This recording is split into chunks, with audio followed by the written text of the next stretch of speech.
That is a lot of keys. It's been around a while, 96 years and counting.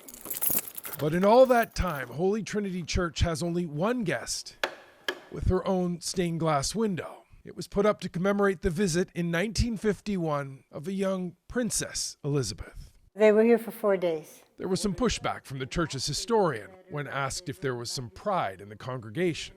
I think it's a little more than proud. They were very, very loyal to the royal family, and there was much love.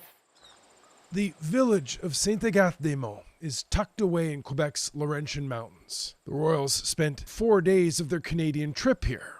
On the Sunday, they went to a local Anglican church. Now, the street looked fairly different back then. There was a rock wall right here, and a National Film Board cameraman perched right up there.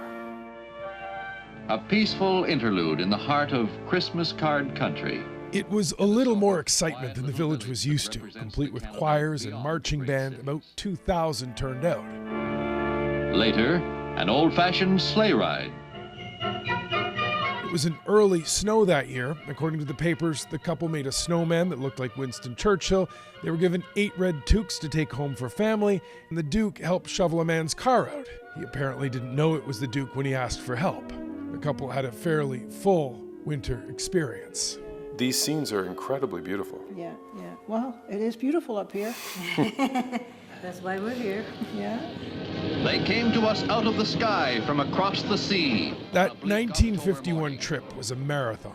The couple crisscrossed the country, hitting every province and shaking hands to the point of exhaustion. It was a test by fire, according to legendary Canadian journalist Pierre Burton. He would write that the young princess was nervous and unsure at the beginning, but 5 weeks later was comfortable and confident. Princess Elizabeth waved goodbye to crowds in Newfoundland heading home. No one knew that barely 3 months later she would be queen.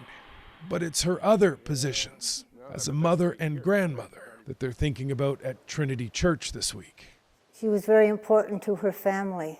She was like the glue that kept them together. So now they're going to have to find ways to continue her work. The people of Newfoundland are the last to say goodbye. One of the takeaways from that first trip to Canada, according to Pierre Burton, was its size. The Queen would tell friends that if you didn't see it yourself, it was impossible to believe how big the country was.